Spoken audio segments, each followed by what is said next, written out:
The massive doors of the Galactic Council chamber slid open with a low hum. Ambassador Melody Foster took a deep breath, steadying herself against the overwhelming sight before her. The circular chamber stretched hundreds of feet upward like a giant amphitheater with thousands of viewing platforms, each occupied by representatives from different worlds. Some appeared almost human, others were so alien she could barely comprehend their forms. A million eyes all focused on the small human delegation, the council speaker.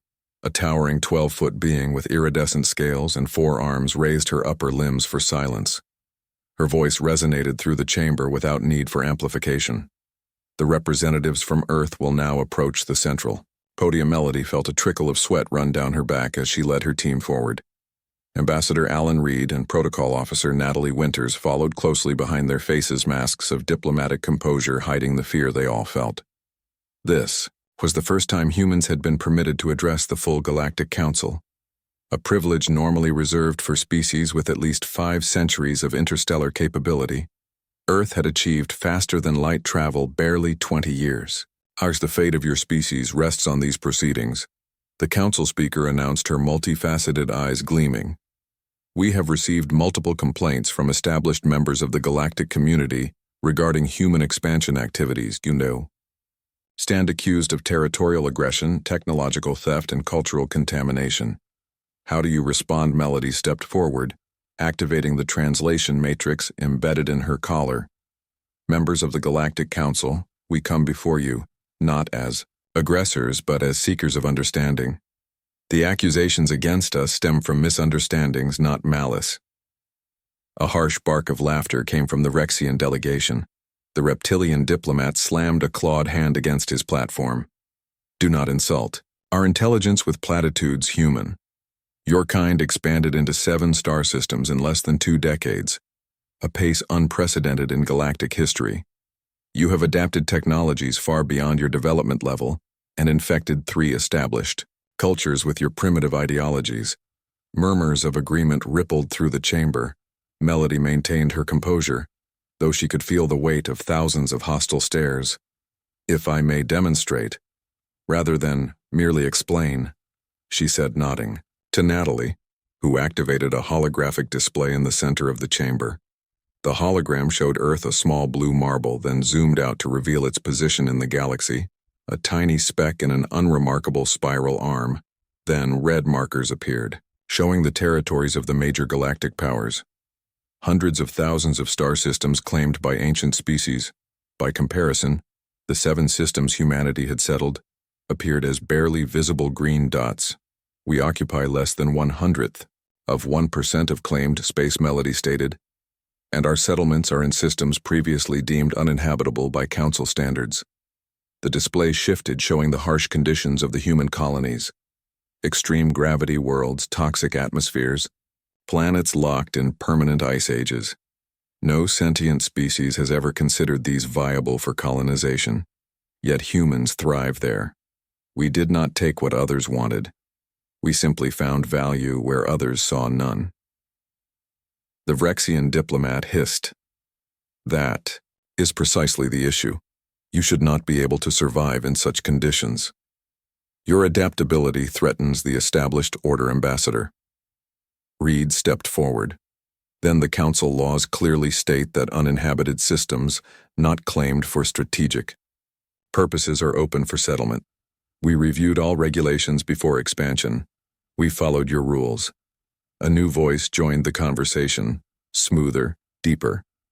A tall being with crystalline features rose from one of the highest platforms, representing one of the oldest species in the galaxy. The Tellurians are correct about the law but miss the larger point. The human capacity for adaptation is unlike anything we have witnessed in 10 million years of galactic civilization. The crystalline being projected a series of images. Human children playing in gravity twice Earth. Normal human researchers working comfortably on worlds with atmospheric pressure that would crush most species. Human artists creating beauty in environments of perpetual darkness. Most concerning, the being continued, is their cognitive adaptation. They comprehend and improve upon technologies far more rapidly than evolutionary models predict. Within 2 years of first contact, Humans had modified Zentari's shield technology, improving its efficiency by 40%. A technology my people spent 8 centuries perfecting. Melody saw her opening and seized it. Honored Council, she said, that is precisely why humanity deserves a place among you. We offer a new perspective. We see possibilities where others have stopped looking. We do not threaten the galactic order, we enhance it. She gestured and the hologram changed again, showing the modified shield technology not as a human achievement, but as a collaborative project. The Zentari provided the foundation, we simply offered a different viewpoint. The result benefits everyone. The council chamber grew quiet as the representatives considered her words. Then from a shadowy corner came a new voice. We have heard enough.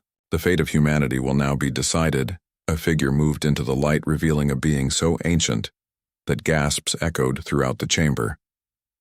The elder arbitrator of the council only appeared for the most significant decisions many species believed. The being to be immortal. A living record of the council's 20-million-year history. Humans, the elder arbitrator said, his voice surprisingly gentle for one so powerful. You have been observed since your first radio transmissions reached our monitoring stations. Your species possesses something rare in the universe, not merely adaptability, but genuine creativity. Most spacefaring races perfect what is already known. You imagine what could be. The chamber erupted in protests, but the elder raised a hand, silencing them instantly. The council has grown stagnant, he declared. We expand, yes, but we no longer truly innovate. The arrival of humanity represents an opportunity, not a threat. I propose a special designation for Earth and its colonies, a protective status. Melody asked, confused. No, the elder said, something unprecedented. An innovation incubator. Earth will share its unique perspective with the council, and in return, receive accelerated access to galactic knowledge. The Vrexian representative leapt to his feet. Outrageous.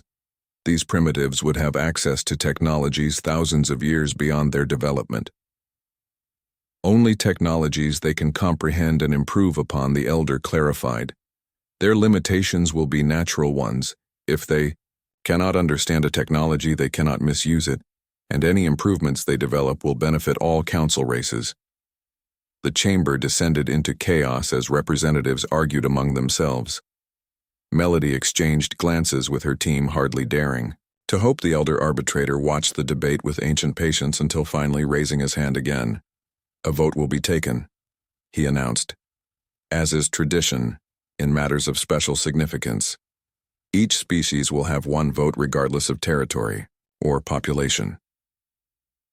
The voting process took hours as representatives consulted with their governments. Melody and her team stood in the center of the chamber, maintaining their diplomatic poise despite exhaustion and mounting tension. Finally, the council speaker announced the results. By a margin of 8 votes, humanity is granted innovation incubator status with all associated privileges and responsibilities, she declared. Looking directly at Melody, she added, your species now walks a precarious path. Ambassador Foster, you have been granted unprecedented access but will face unprecedented scrutiny. Any violation of council protocols will result in immediate revocation of your status and possible quarantine of your species. Melody bowed deeply, understanding both the opportunity and the danger. We accept these terms with gratitude and solemnity. As the human delegation was escorted from the chamber, the elder arbitrator approached them privately. You have opened a door that has been closed for millennia, he said, but powerful forces will attempt to ensure you fail. Proceed with wisdom. Ambassador, for the first time in eons, the council has found something new to fear. Change back on the Earth diplomatic vessel. Melody collapsed into her, share the weight of responsibility finally showing on her face. Did we just save humanity or put an even bigger target on our backs? She asked. Both, Ambassador Reed replied. And neither. This isn't about saving or endangering humanity. This is about fundamentally changing our place in the galaxy. We aren't just joining the galactic community, we're transforming it. Natalie looked up from her data pad. Incoming transmission from Earth. They want a full report. Melody straightened her uniform. Tell them. She said that humanity just became the most interesting species in the galaxy, and that makes us both incredibly valuable and incredibly vulnerable. The message was sent, and as their ship pulled away from the council station, Melody looked out at the stars from a primitive species barely able to reach its own moon to the galaxy's official innovators in less than a century. Not bad for a bunch of adaptable primitives. She thought. What she didn't see were the dozen ships that discreetly changed course to follow them. Ships belonging to those who saw humanity's new status not as an opportunity for the galaxy, but as a threat to the established order. Ships crewed by those who would rather see humanity eliminated than elevated. The council had made its decision, but in the shadows of interstellar politics, other powers were making plans of their own. The game had only just begun, and humanity would need all of its vaunted adaptability. The quantum transport materialized inside the vast crystalline dome of the Galactic Council headquarters. Captain Olivia Martinez straightened her dress uniform and surveyed her small team with a critical eye. Unlike the diplomatic delegations that had come before them, they were military through and through, Marines hand-picked. For this impossible mission, Counselor, we cannot allow humans in these chambers, bellowed a massive gelatinous being, its translucent body pulsing with angry red lights. They are a warrior species who achieved spaceflight by developing weapons of mass destruction. Their presence violates safety protocols. The central counselor, a tall, elegant being with silver skin and eyes like pools of liquid mercury, raised a slender hand, silencing the protest. The Karvak Accords are clear. Captain Martinez and her team are here as official representatives of the Earth Defense Force. Their petition must be heard. Olivia stepped forward, the gravity plating making each movement difficult. The chambers were calibrated for the homeworld conditions of the founding council races, and Earth's delegation suffered the consequences intentionally. She suspected a power play to keep humans literally and figuratively off balance. Esteemed council members, she began, her voice steady despite the crushing pressure on her lungs. Earth faces extinction. The Dracorian fleet bypassed your border patrols and now orbits our homeworld. Their demands are simple: surrender all territories or they will sterilize our planet. 14 billion lives hang in the balance. A ripple of communication passed through the chamber as hundreds of alien representatives connected via neural networks, sharing information and reactions. The Dracorians are not a council race, stated the representative from Rigel, her feathered crest rising in agitation. This is a border dispute between non-members. Outside our jurisdiction, Captain Martinez tapped a control on her wrist projector and a holographic display appeared in the center of the chamber. Sensor reading security footage and intercepted communications scrolled by. These are Dracorian warships, she said, pointing to the menacing black vessels surrounding Earth. But these, she highlighted smaller craft attached to the larger ships, are registered to Phalanx Consortium, Tenarian Assembly, and Vox Collective. All founding members of this council. Chaos erupted as accusations flew across the chamber. The central counselor slammed a crystalline staff against the floor 3 times, restoring order. Silence, she commanded. This is a serious accusation, Captain. You claim council races are using the Dracorians as proxies to attack Earth. Not just attack, Olivia corrected her voice. Hard eliminate. We have intercepted communications confirming the intent to render Earth uninhabitable after securing our colonial holdings. This is genocide, and by your own laws, any genocide attempt requires council intervention. A tall insectoid representative clicked forward. Earth is not a council member. The Dracorians are not a council member. The Charter's protection clauses do not apply. Olivia nodded to her communications officer, Lieutenant Frank Doyle, who activated a second hologram. This displays the flight paths of all ships that reached Dracorian space in the past year. Most originated from council worlds. These ships, she highlighted specific vessels, carried energy signatures consistent with planet-killer technology. The same technology now pointed at Earth by your own laws. She continued, supplying weapons of mass destruction to non-council races is a violation of Statute 14732, Article 23. Violations of this magnitude require immediate council action. The central counselor studied the data, her mercurial eyes unreadable. The evidence is concerning but circumstantial, Captain. Why come to the council? Why not surrender your colonies? They are few and recently established.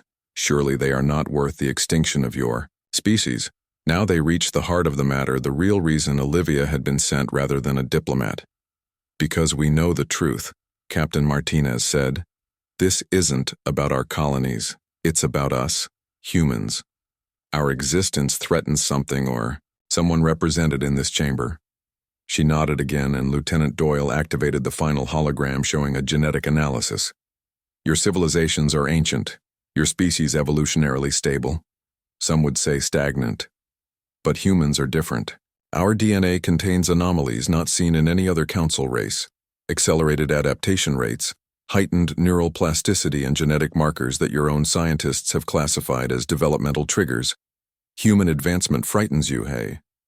Continued, our ships are crude, but in 2 centuries we've gone from horse-drawn carriages to interstellar travel, a pace unmatched by any species in council records. Our technologies are primitive, but we improve them at rates your models cannot predict. In 3 generations we'll be your equals. In 10 your superiors, unless you eliminate us now.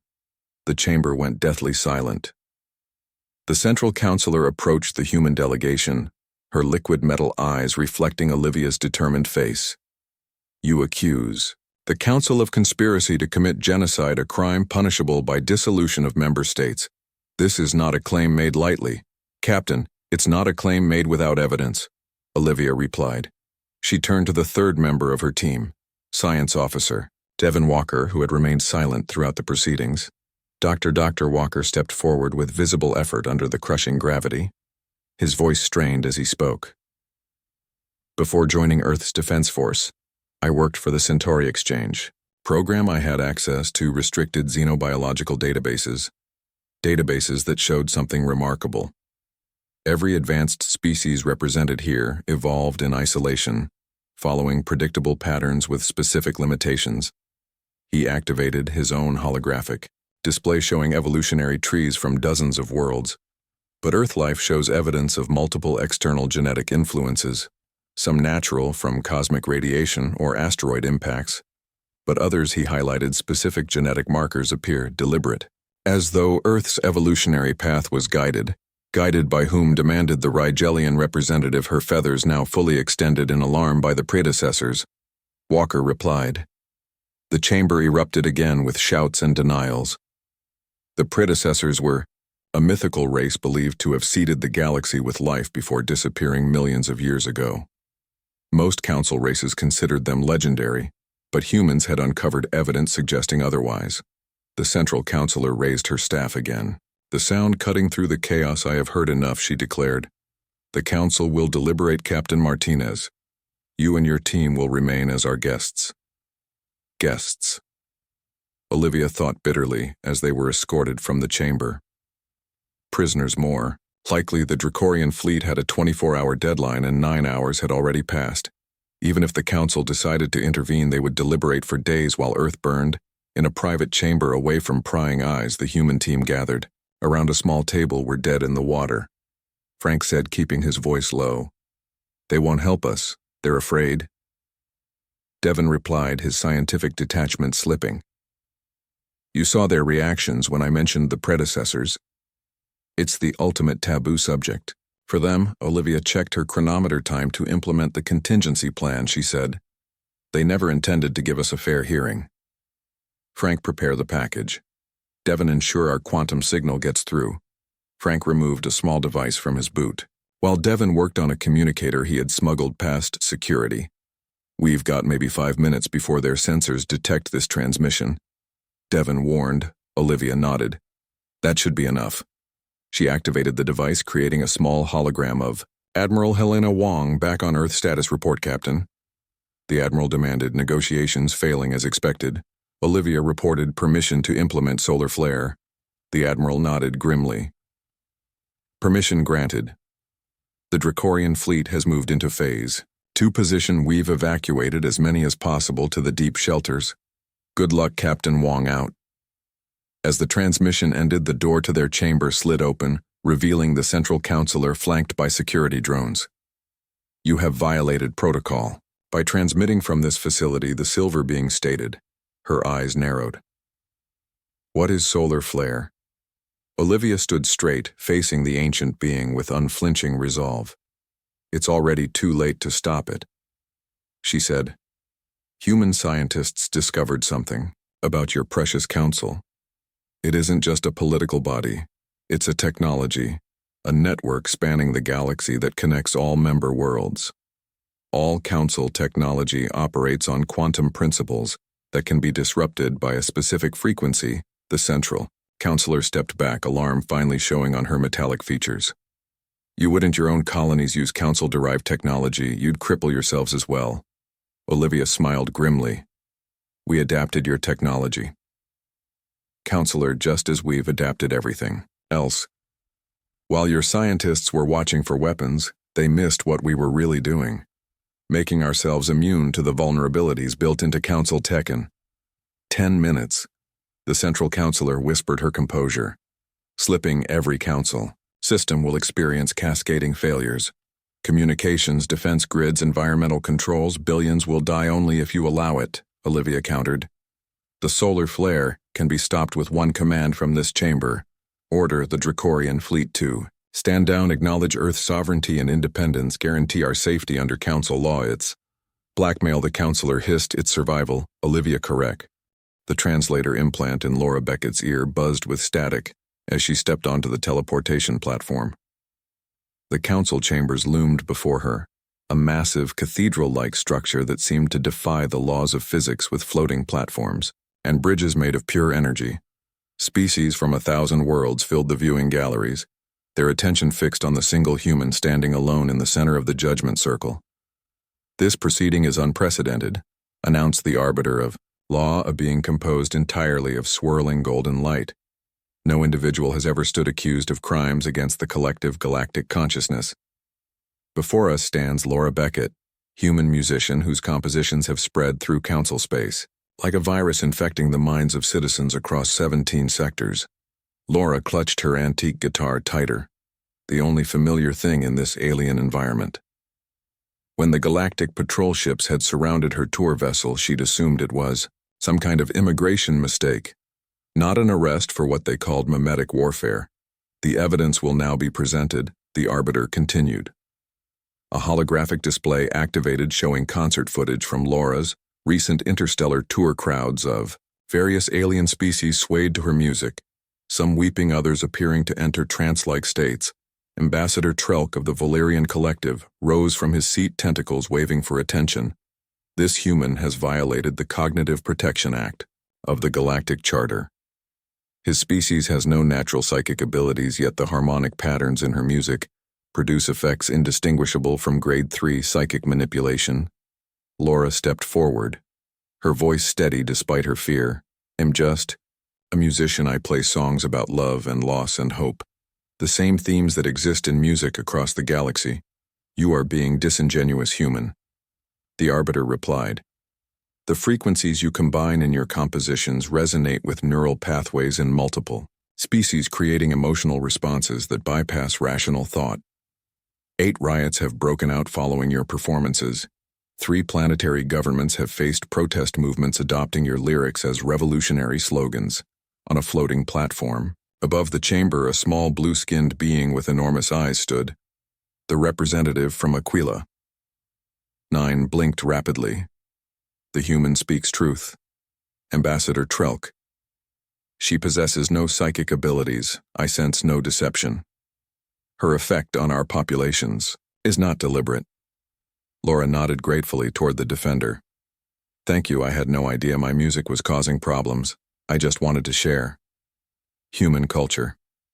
Ambassador Trelk slammed a tentacle against his console. "This ignorance defense is precisely why humans remain dangerous. They stumble across the galaxy, triggering cascading effects they cannot comprehend. This musician may not intend harm, but the effect is the same. Earth must be quarantined until they develop the wisdom to match their influence." The chamber hummed with discussion as representatives debated among themselves. Finally, The arbiter raised a glowing appendage. What do you propose as remedy for these violations? Human Laura thought carefully, choosing her words with precision. I propose a cultural exchange program, she said. My music affects your people because it contains elements unfamiliar to your neural patterns. But if I work with musicians from council worlds, we could develop a new form of music that provides the emotional resonance without the disruptive effects. Impossible, huffed a reptilian diplomat from the upper tier. The human seeks to further contaminate our cultures with respect, Laura countered. Music has always been about cultural exchange. Even on Earth, our greatest musical innovations came from the blending of different traditions. When jazz met classical, when electronic sounds merged with ancient instruments, the result was something greater than either could achieve alone. She strummed, her guitar gently, the sound echoing through the vast chamber. Let me demonstrate, she said, and began to play a simple melody. The notes floated through the air, clear and unadorned. Then she modified the progression slightly, introducing minor chords that created tension and resolution. The chamber's acoustics amplified the sound, creating a three-dimensional audio experience. The council members shifted uncomfortably as the music affected them, but Laura watched carefully, adjusting when she saw signs of distress, moderating the emotional impact. What you're feeling is simply human music, she explained. I can teach your musicians to understand these patterns, to incorporate them safely. Your peoples can enjoy the emotional journey without being overwhelmed by it. The arbiter conferred with other council members in hushed tones before addressing Laura again. Your proposal has merit, but contains significant risk. We require assurances. Laura set her guitar down and spoke from the heart. Music has always been the universal language on Earth. We have thousands of spoken languages, but melody and rhythm cross all barriers. When words fail, music speaks. I believe it can be the same between our worlds. From a shadowy alcove, a new voice entered the discussion. The Galactic Council has existed for 12,000 years, during which we have encountered 642 spacefaring civilizations. None have affected us as profoundly as humans have in their mere 30 years of interstellar contact. The speaker moved into the light, revealing an ancient being with translucent skin, through which complex patterns of light pulsed. The elder counselor rarely spoke at proceedings, her wisdom reserved for only the most significant decisions. Humans possess something we had forgotten. The elder continued. Something many council species engineered out of their genetics millennia ago. Unpredictability. Their art, their music, their very thought patterns follow rules we cannot anticipate. This makes them dangerous, yes, but also invaluable. The elder glided toward Laura, studying her with ancient eyes. What you humans call creativity, we once called chaos. A force to be controlled and eliminated. But in doing so, we may have sacrificed something essential. Laura stood her ground before the ancient being. Our unpredictability comes from our connection to our emotions, she said. We don't just think with our minds, but with our hearts. That's what my music expresses. Precisely, the elder nodded. The council chambers grew absolutely silent as she continued. I propose an unprecedented solution. The human Laura Beckett will compose a new symphony, incorporating elements from all major council species. Musical traditions. This great symphony will be performed once, before the full council. If it demonstrates that human music can be harnessed without disruption, the charges will be dismissed. And if it fails? Laura asked. The elder's eyes dimmed slightly. Then Earth will be classified as a psychic threat world and all cultural exports will be banned. Your species will develop in isolation until you evolve beyond this dangerous phase. Ambassador Trelk's tentacles writhed in agitation. This is too great a risk. The human could use this opportunity to influence the entire council at once. I will personally monitor the composition process, the elder assured him. Any attempt at manipulation will be immediately detected. Laura looked around the chamber at the representatives of hundreds of advanced civilizations, all waiting for her response. She took a deep breath. I accept, but I have one condition. The elder raised what might have been an eyebrow. I must work directly with musicians from each council race, she said. Not just study recordings. I need to understand how music affects them from their perspective. After a brief consultation, the arbiter announced, "The council accepts these terms. You have 60 days to compose and prepare the great symphony musicians from 20 primary council races will be assigned. To assist you, as the formal proceedings concluded, Laura was escorted to quarters within the council citadel. An aide explained that the musicians would arrive the following day, and that all necessary equipment would be provided alone in her room. Laura sat on the edge of her bed, guitar in hand. The magnitude of what she had agreed to settled over her. She had to create music that would satisfy beings whose neural structures and cultural references were entirely alien to her. Music that would touch them without overwhelming them. Art that would demonstrate humanity's worth to the galaxy. She strummed absently, wondering how she had gone from playing small venues on Earth to having the fate of human cultural expression resting on her shoulders. Next morning, the assigned musicians began to arrive, each more alien than the last. A crystalline being, whose body resonated at different frequencies, a gaseous entity that shaped sound waves through controlled density shifts, a collective of tiny organisms that functioned as a living orchestra. The Melodian representative, a tall blue-skinned humanoid, approached her first. "We have studied your music extensively," he said with a musical lilt to his translated words. "Your use of minor seventh chords triggers mating responses in my species. Quite disturbing in public settings." Laura couldn't help but laugh. "I'm sorry, that's definitely not the intention." The work began in earnest.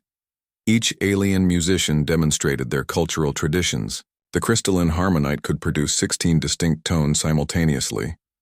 The gaseous Vaporeon created sounds that seemed to appear directly inside Laura's mind, without passing through her ears. As days passed, Laura struggled to find common ground between such diverse musical traditions.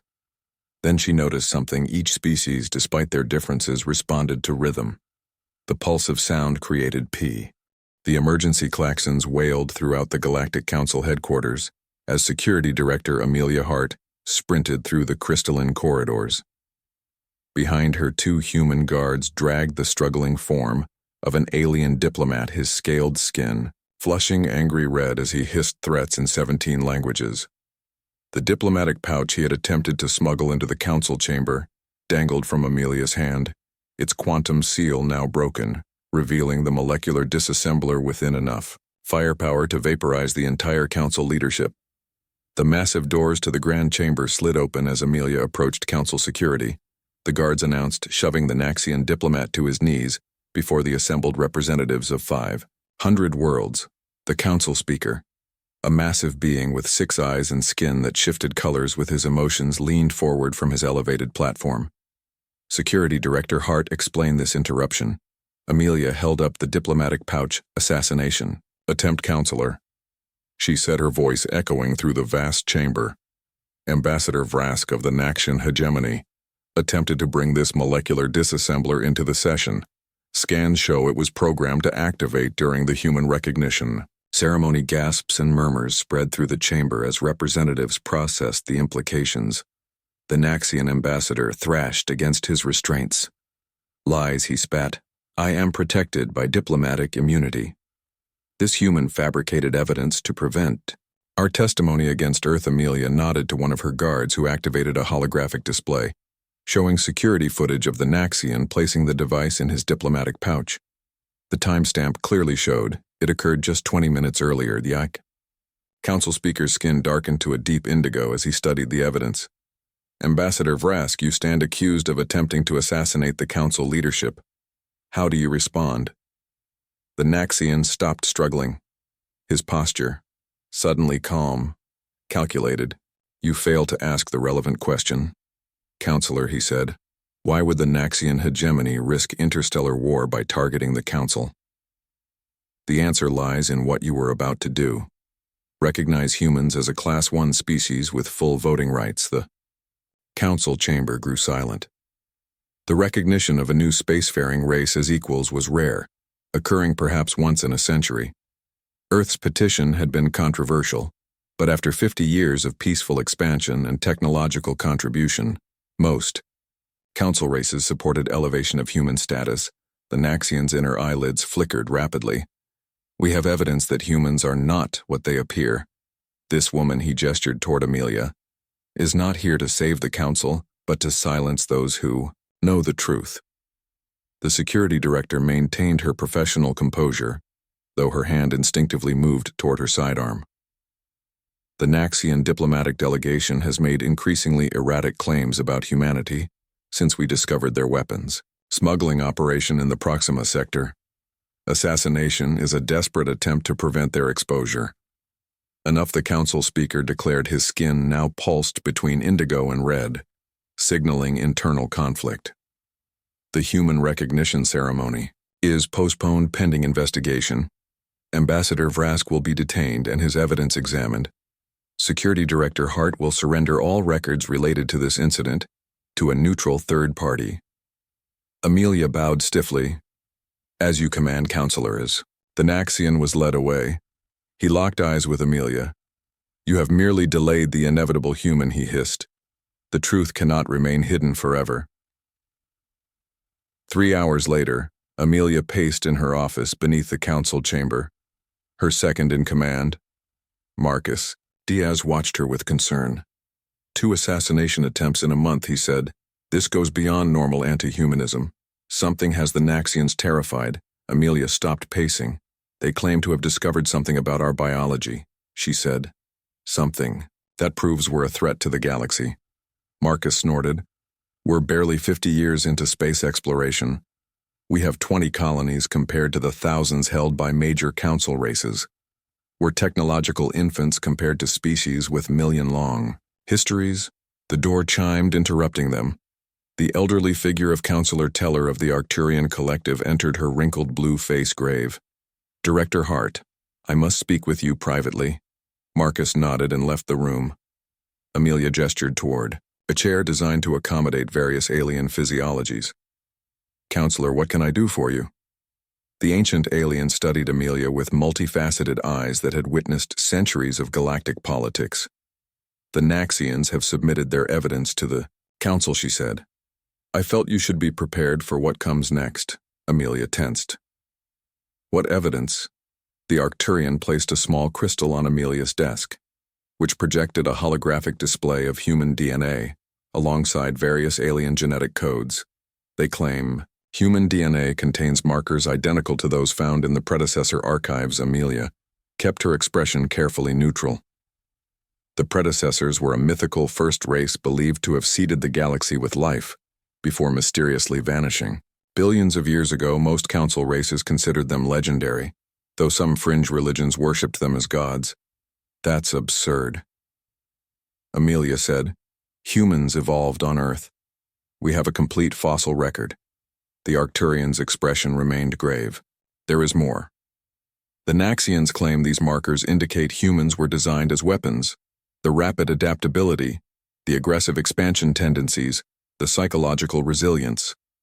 All engineered traits of a warrior species created by the predecessors. Now, Amelia laughed outright. Designed as weapons, we're explorers and traders, not conquerors. Our military capacity is minimal compared to major council powers.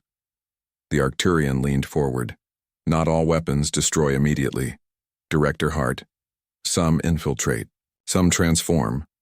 The Naxians believe humans were created to change galactic civilization, not to destroy it outright. A slow cultural weapon designed to remake the galaxy in the predecessor's image. The implications staggered Amelia. If the council believed this theory, human recognition would be denied. Earth might even face quarantine or worse. Yet the theory was so outlandish, she struggled to take it seriously. What do you believe, Counselor? She asked carefully. The ancient Arcturian sighed. In my 400 years, I have learned to question both convenient discoveries and dramatic claims. The Naxian hegemony has opposed human membership since first contact. They have much to lose from human trade policies. So you think this is political politics?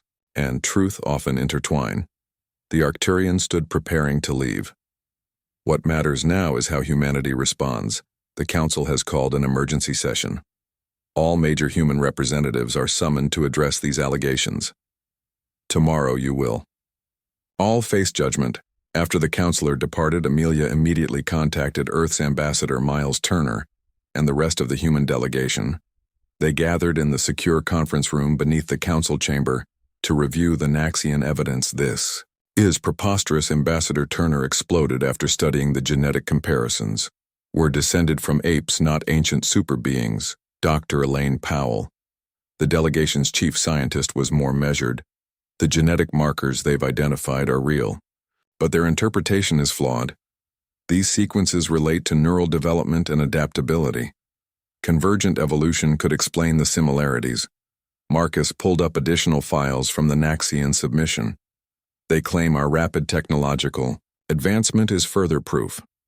We went from primitive flight to faster-than-light travel in under 2 centuries, a pace unmatched by any known species. Amelia studied the assembled human representatives. The truth of our origins is almost irrelevant. She realized the political reality is what matters. The council fears change. The established powers benefit from stability. Human innovation disrupts that stability.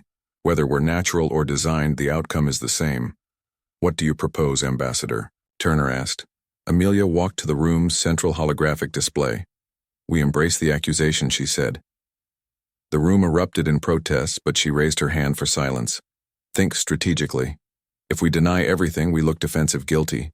If we accept the possibility and reframe it, we control the narrative. Dr. Powell nodded slowly.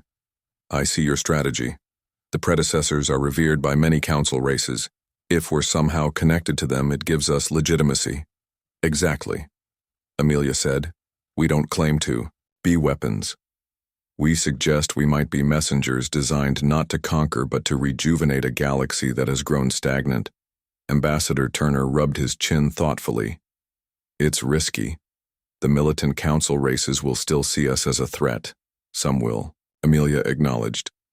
But many others, particularly the scientific and cultural coalitions, will find the messenger narrative compelling. It creates division in their ranks, unity in ours. As the human delegation prepared their strategy for the coming confrontation, Amelia felt the weight of responsibility. Her job had always been protecting humans in council space.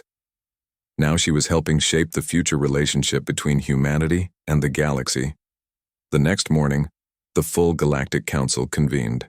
The vast chamber was filled beyond capacity, as representatives from all corners of the galaxy gathered to witness the proceedings. The Naxian delegation presented their evidence, formally accusing humanity of being biological weapons created by the predecessors to subvert galactic civilization. When it was humanity's turn to respond, Ambassador Turner approached the central podium with dignified calm. We have heard the Naxian allegations with interest, he began. We do not dismiss them outright, for they touch upon a question. The enormous bronze doors of the Galactic Council chamber swung open with a deep resonating sound that silenced the murmuring delegates. Trade Commissioner Fiona West stepped into the cavernous space, her heart pounding in her chest, but her face, a mask of professional calm. Behind her followed her small team of human specialists, all painfully aware that no human had ever addressed the full council before. Thousands of representatives from across the galaxy stared down at them from tiered seating that stretched upward for what seemed like miles. Beings of every conceivable form, from crystalline intelligences to gaseous collectives to massive aquatic creatures suspended in hovering water tanks. The council speaker, a tall, elegant being, with silver skin and 6 arms, raised her upper limbs for silence. The humans will now present their petition. She announced, her voice somehow reaching every corner of the vast chamber without amplification. Fiona approached the central podium, trying to ignore the crushing gravity. The council chamber was calibrated for the standard gravity of the founding races, nearly twice that of Earth, making each step an effort, a deliberate disadvantage she suspected for petitioners, esteemed council members. She began, projecting her voice with practiced authority. Earth respectfully petitions for an emergency intervention in the Rigelian blockade, as specified in Treaty Code 7293. Section 12, we invoke the right of trade protection under conditions of illegal embargo. A harsh barking laugh came from the Rigelian delegation. The massive furry being that served as their trade minister rose to his full height of nearly 10 feet. The humans claim protection under laws that do not apply to them, he growled. They are not signatory members of the Galactic Economic Pact. Their petition is invalid. The council speaker turned her multifaceted eyes toward Fiona. The Rigelian objection appears valid. Commissioner West. How do you respond? Fiona nodded. To her legal specialist, Dr. Hana Patel, who stepped forward despite the strain of high gravity. While Earth is not a formal member of the Economic Pact, she explained, we have observer status which, according to precedent case 442, Taurians versus Betelgeusians, grants limited protection rights when blockade actions threaten civilian populations. Fiona activated the central holographic display, showing the Rigelian warship surrounding Earth's colony on Proxima Centauri b. The blockade has prevented medical supplies from reaching our settlement, she continued. 43 colonists have died from treatable conditions, while Rigelian vessels prevent aid ships from landing. The Rigelian trade minister snarled, displaying impressive fangs. The humans established their colony in violation of our territorial claim to the Proxima system. Our blockade is a legitimate defense of sovereign space. Dr. Patel responded immediately. Rigel filed its claim to Proxima Centauri only after Earth had established its colony. The Council's own records confirm our settlement predates their claim by 17 standard months. A new voice joined the debate, smooth and measured. An elegant insectoid being rose from the Science Coalition section. The Vendari representative clicked her mandibles thoughtfully. The factual timeline supports the human position. Earth's colony was established before Rigel's territorial claim. However, the legal question remains complicated by Earth status as a non-member species. The chamber erupted in overlapping arguments as various factions weighed in. Some supported the human petition on technical grounds. Others sided with the Rigelians on principle, opposing the expansion of non-member privileges. Still others seemed concerned, primarily with the precedent any ruling would establish. The council speaker raised all 6 arms, commanding silence. This body will hear one final statement from each primary party before deliberation. Commissioner West, you may proceed. Fiona stepped forward again. This isn't about legal technicalities, she said, her voice carrying unexpected emotion. This is about 43 dead colonists, men and women who traveled to Proxima to build something new. Their deaths were preventable, unnecessary. The question before this council is simple. Do the technical rights of established powers outweigh the fundamental right to life? The Rigelian trade minister rose again. The humans speak of rights while violating our sovereign territory, he growled. They are newcomers to the galactic stage, yet demand privileges equal to species that have maintained peaceful order for millennia. Their expansion threatens the stability we have maintained for generations. The council speaker nodded. The council will now deliberate. All parties will withdraw, as Fiona and her team were escorted to a waiting area. Her cultural specialist, Luis Ortega, leaned close. That went about as expected, he whispered. The establishment powers will never rule against Rigel. They've been trading partners for centuries. The economic analyst Vivian Park nodded grimly. The core species protect their own newer members, and non-members like us are always at a disadvantage. Dr. Patel seemed less pessimistic. Our legal position is sound, she insisted, and several influential members supported our timeline. I counted at least 60 favorable reactions. Fiona remained silent, studying a datapad showing the latest reports from Proxima Colony. 5 more colonists had died while they presented their case. If the council ruled against them, Earth would have 2 options: withdraw from Proxima or face continued blockade and likely military action from the Rigelians. Both options were unacceptable. After 3 hours, a council attendant, a small, robotic entity with a holographic face, appeared. The council requests your return for the ruling. The Rigelian delegation entered from the opposite side of the chamber, their trade minister looking smugly confident. Fiona maintained her professional expression, though. Her stomach knotted with anxiety. The council speaker stood at the central podium, her silver skin reflecting the chamber's light. After careful deliberation, this body has reached a decision regarding the Earth-Rigel dispute, she announced. Her voice betrayed no emotion, giving no hint of the ruling to come.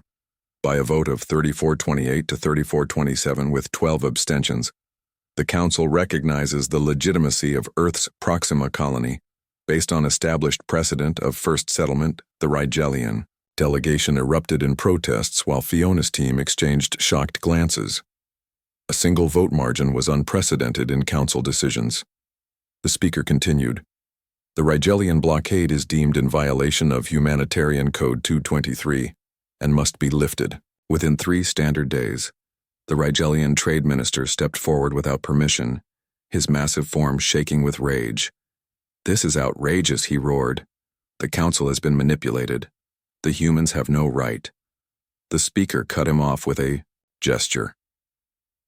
"This ruling is limited in scope," she clarified. "It addresses only the specific case of the Proxima colony and creates no binding precedent for future territorial disputes. To prevent similar conflicts, this council additionally rules that Earth must apply for formal membership in the Galactic Economic Pact within 1 standard year, or relinquish all rights to council trade protection." As the session concluded, Fiona and her team were escorted from the chamber, still processing their narrow victory. In the diplomatic transport returning to Earth's embassy, Louise voiced what they were all thinking. That was too close.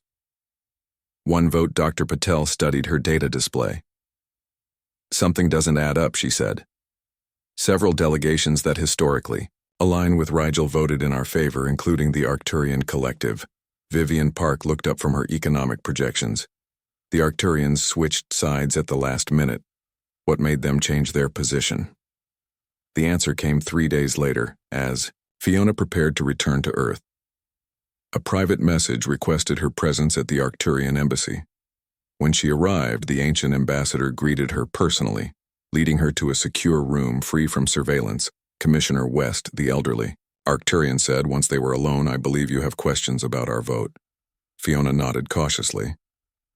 "The Arcturian Collective has maintained a trade alliance with Rigel for over 5 centuries, yet you voted in Earth's favor. Why the ambassadors?" Multifaceted eyes studied her for a long moment.